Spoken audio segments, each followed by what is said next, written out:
Hello friends, आप सभी का स्वागत है आपके अपने ही YouTube channel LGR study ITI में। दोस्तों, जैसा कि आप सभी जान रहे हैं कि इस वीडियो सीरीज में हम लोग ITI प्रवेश परीक्षा के बेहतर तैयारी के लिए जीके और जीएस के महत्वपूर्ण क्वेश्चन का तैयारी करते हैं। दोस्तों, आपको बता दें कि आज यह इस वीडियो सीरीज का 3 नंबर वीडियो है। इस तरह का दोस्तों 2 वीडियो ऑलरेडी हम अपलोड कर चुके हैं। तो अगर अभी तक आप उस सभी 2 वीडियो को नहीं देखे हैं तो आप इस चैनल के प्ले लिस्ट में जाकर देख सकते हैं, जो कि आपके एग्जाम के लिए काफ़ी महत्वपूर्ण है। तो चलिए दोस्तों, आज का वीडियो शुरू करते हैं। आज का दोस्तों फर्स्ट महत्वपूर्ण क्वेश्चन है, पूछ रही है कि एक विद्युत बल्ब का तंतु किससे बना होता है। विद्युत बल्ब का तंतु जो है वो किससे बना होता है। तो यहाँ आपका 51 का जो दोस्तों सी ऑप्शन है बिल्कुल ही सही होगा, यानी कि टंगस्टन का बना होता है, टंगस्टन का। नेक्स्ट आगे बढ़ते हैं। यहाँ जो दोस्तों यहाँ पर आपका 2 नंबर आज का महत्वपूर्ण क्वेश्चन है, पूछ रहे कि सूर्य में नाभिकीय ईंधन है, नाभिक ईंधन है। सूर्य में जो है कि इस प्रकार का नाभिक ईंधन होता है। तो यहाँ 52 का जो दोस्तों यहाँ पर आपका सही आंसर होगा वो सी होगा, यानी कि हाइड्रोजन। कौन सा दोस्तों? हाइड्रोजन जो है नाभिकीय ईंधन के रूप में सबसे अधिक जो है पाया जाता है सूर्य के अंदर। नेक्स्ट यहाँ पर आपका जो 53 नंबर महत्वपूर्ण क्वेश्चन है, पूछ रही है कि एक तारे का रंग निर्भर करता है। तारा का रंग जो है वो किस चीज़ पर निर्भर करता है, ये आपको बताना है। तो 53 का जो सही आंसर होगा दोस्तों यहाँ पर आपका सी होगा, यानी कि पृष्ठ तनाव पर। किस पर दोस्तों?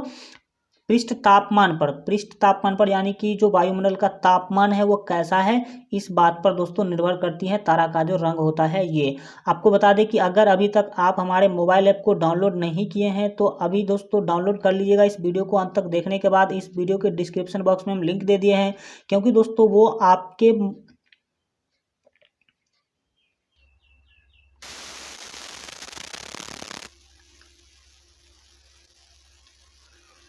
आज का जो दोस्तों फर्स्ट महत्वपूर्ण क्वेश्चन है, पूछ रहे कि एक विद्युत बल्ब का तंतु किससे बना होता है। विद्युत बल्ब का जो तंतु होता है वो दोस्तों आपको बता दें कि टंगस्टन का बना होता है। तो यहाँ पर आपका सी ऑप्शन बिल्कुल ही सही होगा, क्योंकि दोस्तों आपको बता दें कि टंगस्टन का यूज इसीलिए किया जाता है विद्युत बल्ब में, बिजली के बल्ब में, क्योंकि इसका जो गलनांक है वो बहुत अधिक होता है, जिसके कारण यह जल्दी नहीं गल पाती है। आपको पता होगा, देखे होंगे कि पूरा लाल हो जाती है और लाल होने के बाद लगता है कि जैसे जल रहा है, फिर भी दोस्तों गलती नहीं है। यही इसका कारण है कि टंगस्टन का प्रयोग विद्युत बल्ब के तंतु के रूप में किया जाता है। वही दोस्तों अगर नाइक्रोम का पूछा जाए तो विद्युत इस्त्री जो होती है या फिर विद्युत हीटर जो है उसमें नाइक्रोम का यूज किया जाता है, आप याद रखेंगे। नेक्स्ट हम आगे बढ़ जाते हैं।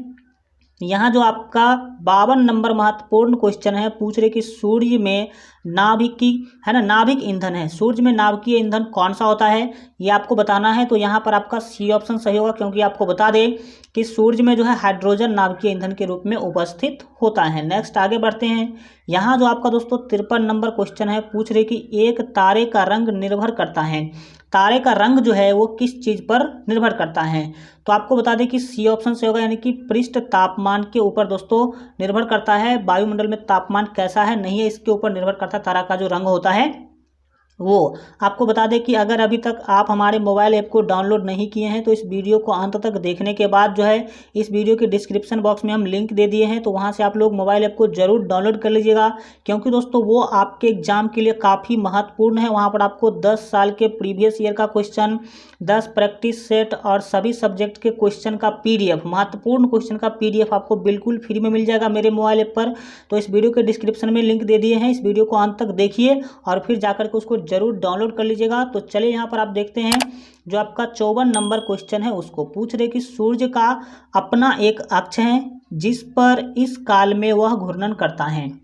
मतलब सूर्य अपने अक्ष पर कितने काल में, मतलब कितने दिन में घूर्णन करती हैं ये आपको बताना है। तो आपको बता दें कि सी ऑप्शन आप पर सही होगा, यानी कि 26 दिन में। कितने दिन में दोस्तों? 26 दिन में सूर्य अपने अक्ष पर क्या करती है? घूर्णन करती हैं। नेक्स्ट जो यहाँ पर आपका 55 नंबर क्वेश्चन है, पूछ रहे कि हमारे वातावरण में उपस्थित नाइट्रोजन का प्रतिशत कितना है। तो आपको बता दें कि वातावरण यानी कि वायुमंडल में सबसे अधिक मात्रा में नाइट्रोजन ही है और 78%, याद रखिएगा कि 78% नाइट्रोजन है। वहीं बात किया जाए ऑक्सीजन का, तो आपको बता दें कि हमारे वायुमंडल में ऑक्सीजन मात्र 21% है और बचा 1%, तो 1% में बाकी सभी गैस आते हैं, ये आप याद रखेंगे।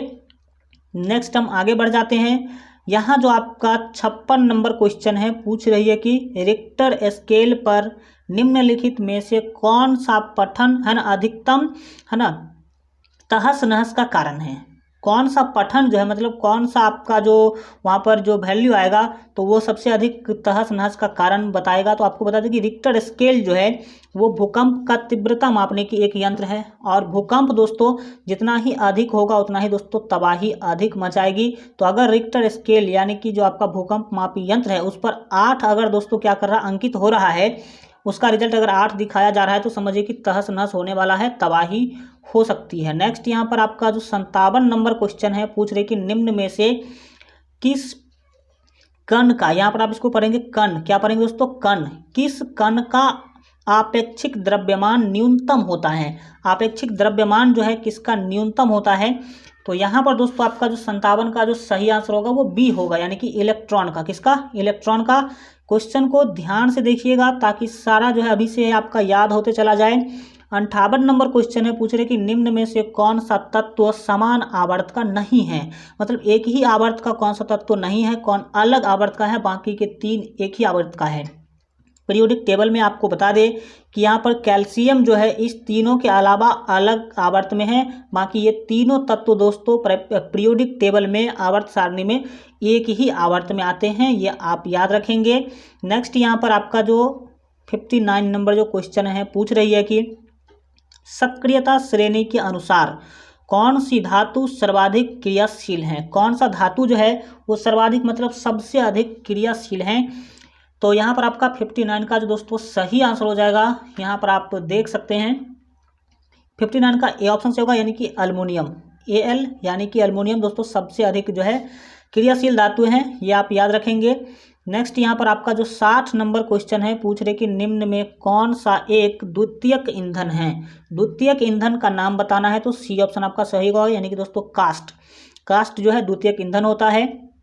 वीडियो को लाइक नहीं की तो लाइक कर दीजिए, क्योंकि काफ़ी मेहनत लगता है इस तरह का कंटेंट तैयार करने में और आपका क्लास लेने में, तो लाइक तो एक बनता ही है। तो 61 नंबर क्वेश्चन पूछ रहे कि निम्न में से कौन सा Hg यानी कि पारा का एक मिश्र धातु है। Hg मीन्स पारा, और इसी को दोस्तों हम लोग इंग्लिश में मरकरी भी कहते हैं। तो कौन सा जो है इसका मरकरी का मिश्र धातु है, तो 61 का जो सही आंसर होगा वो डी होगा, यानी कि अमलगम। अमलगम में दोस्तों आपको बता दें कि पारा पाया जाता है, पारा भी उपस्थित होता है। नेक्स्ट यहाँ पर जो आपका 62 नंबर क्वेश्चन है पूछ रही है कि किसी भी तेल से साबुन बनाने में निम्न रसायन बनता है। जब आप तेल से साबुन बनाते हैं तो कौन सा रसायन वहाँ पर बन जाता है। तो सी ऑप्शन यहाँ पर यहाँ जो आपका सही होगा, यानी कि ग्लिसरॉल। ग्लिसरॉल जो है आप याद रखेंगे कि ग्लिसरॉल बनता है कब, जब आप तेल से साबुन बनाते हैं उस टाइम पर। नेक्स्ट यहाँ पर आपका जो 63 नंबर क्वेश्चन है पूछ रहे कि निम्न में से किस में गुरुत्व केंद्र वस्तु के द्रव के बाहर होता है। जनरली दोस्तों देखा जाता है कि गुरुत्व केंद्र जो होता है वो वस्तु के अंदर होता है, बट इसमें से कौन सा ऐसा वस्तु है जिसका गुरुत्व केंद्र जो है उसके बाहर होगा, वस्तु के बाहर होगा। तो यहाँ पर आपको बता दें कि 63 का जो सही आंसर होगा वो सी होगा, यानी कि एक खोखला वलय जो होगा, खोखला वलय इस टाइप का आप सभी जानते होंगे, खोखला वलय जो होगा दोस्तों उसका जो होगा गुरुत्व केंद्र वो क्या होगा, उसके बाहर होगा। नेक्स्ट आगे बढ़ते हैं। जो आपका 64 नंबर क्वेश्चन है, निम्न में से कौन सा सदिश राशि नहीं है। क्वेश्चन को ध्यान से पढ़िएगा तब आंसर टिक कीजिएगा। सदिश राशि कौन नहीं है ये आपको बताना है। सदिश राशि नहीं है इसका मतलब वो क्या कैसा राशि होगा, अदिश राशि होगा। तो 64 का जो सही आंसर होगा वो डी होगा, यानी कि दाब। दाब यहाँ पर आपका बिल्कुल सही आंसर हो जाएगा। नेक्स्ट आगे बढ़ते हैं। यहाँ पर दोस्तों आपका जो 65 नंबर क्वेश्चन है पूछ रहे कि प्रतिध्वनि के सुनने का कारण क्या है। आप प्रतिध्वनि सुन पाते हैं, प्रतिध्वनि को इंग्लिश में हम इक्को कहते हैं।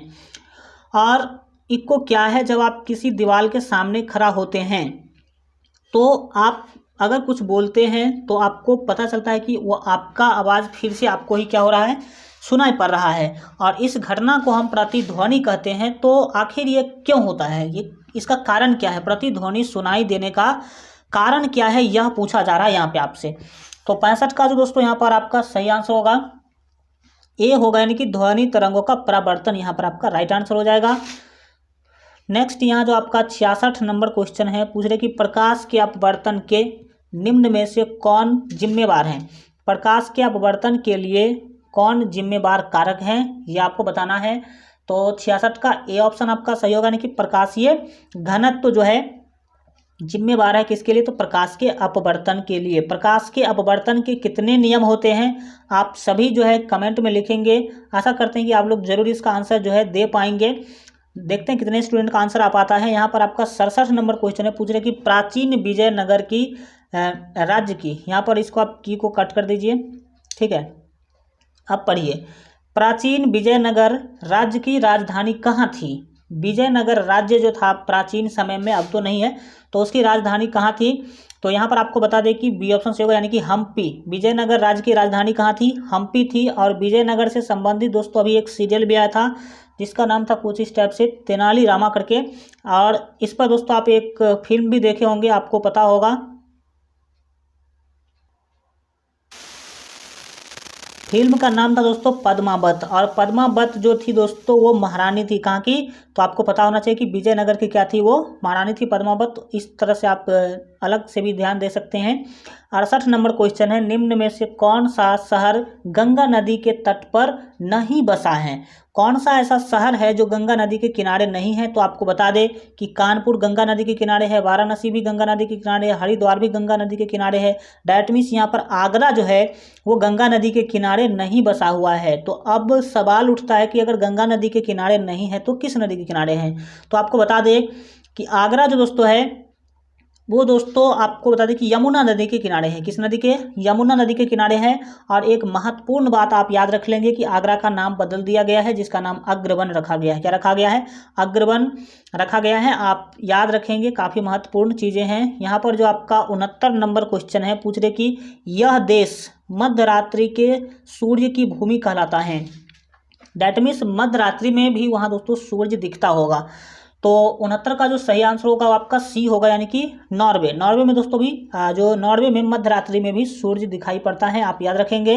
नेक्स्ट जो यहाँ पर आपका 70 नंबर क्वेश्चन है, पूछ रहे कि भूटान की राजधानी कहाँ है। तो भूटान की राजधानी आपको बता दें कि थिम्पू है, तो ए ऑप्शन आपका सही होगा, थिम्पू। भूटान की राजधानी थिम्पू, आप याद रखेंगे। नेक्स्ट आगे बढ़ते हैं, जो यहाँ पर आपका 71 नंबर क्वेश्चन है, पूछ रहे कि स्टॉकहोम किस देश में है। स्टॉकहोम किस देश में बताना है आपको। 71 का डी ऑप्शन आपका बिल्कुल से होगा, स्वीडन। कहाँ दोस्तों, स्वीडन। और स्वीडन का राजधानी है, ये भी याद रखिएगा। स्वीडन का राजधानी कहाँ है, स्टॉकहोम। और पृथ्वी सम्मेलन यही हुआ था, ये आपको पता भी होगा। नेक्स्ट यहाँ पर आपका 72 नंबर क्वेश्चन है, पूछ रहे कि इंग्लैंड की रानी कब भारत की महारानी घोषित की गई। तो 72 का जो यहाँ पर आपका ए ऑप्शन है, बिल्कुल से होगा 1877 में दोस्तों इंग्लैंड की जो रानी थी वो भारत की महारानी के रूप में घोषित की गई थी। नेक्स्ट आगे बढ़ते हैं, जो आपका 73 नंबर क्वेश्चन है, पूछ रहे कि भारत द्वारा प्रक्षेपित प्रथम उपग्रह कौन था। मतलब भारत ने अपना पहला उपग्रह कब छोड़ा था। तो 73 का ए ऑप्शन से होगा कौन छोड़ा था, कौन मतलब आर्यभट्ट। आपको बता दें कि आर्यभट्ट नाम का उपग्रह भारत ने सबसे पहला उपग्रह के रूप में छोड़ा था। नेक्स्ट आगे बढ़ते हैं, 74 नंबर क्वेश्चन के द्वारा आपसे पूछा जा रहा है कि यह भारतीय मूल का एक व्यक्ति अंग्रेजी में कविता लिखने के लिए प्रसिद्ध हैं। मतलब निम्नलिखित में से कौन ऐसे व्यक्ति हैं जो है तो भारत के बट इंग्लिश में कविता लिखने के लिए वो फेमस हैं। तो 74 का यहाँ जो आपका सही आंसर होगा डी होगा, यानी कि राजा राव। राजा राव आप याद रखेंगे कि इंग्लिश में कविता लिखने के लिए क्या है, फेमस है। नेक्स्ट यहाँ पर आपका जो 75 नंबर क्वेश्चन है, पूछ रहे कि किस वर्ष प्रथम नोबेल पुरस्कार दिया गया था। तो 75 का जो सही आंसर होगा ए होगा, यानी कि 1910 में प्रथम नोबेल प्राइज दिया गया था। और आपको बता दें कि नोबेल प्राइज जो है आपको बता दें कि ये जो है डायनामाइट के आविष्कारक, डायनामाइट का आविष्कार किए थे अल्फ्रेड नोबेल। अल्फ्रेड नोबेल किए थे और उन्हीं के द्वारा जो है उनके नाम पर ही दोस्तों ये दिया जाता है। आज के लिए इतना ही रखते हैं। वीडियो कैसा लगा कमेंट के माध्यम से ज़रूर बताइएगा। और अगर अभी तक आप इस चैनल को सब्सक्राइब नहीं किए हैं तो सब्सक्राइब के लाल बटन को दबा करके चैनल को सब्सक्राइब कर लीजिए। बेल आइकन प्रेस करके ऑल पर सेलेक्ट कर लीजिएगा, ताकि आगे आने वाला सभी वीडियो सबसे पहले आप तक पहुंच सके। और इस वीडियो को लाइक करके अधिक से अधिक अपने दोस्तों में शेयर कर दीजिए। यही दोस्तों आपका जो है एक मेरे ऊपर क्या होगा, एहसान होगा। चलिए मिलते हैं अगले वीडियो में, तब तक अपना ख्याल रखिए और LJR स्टडी देखते रहिए।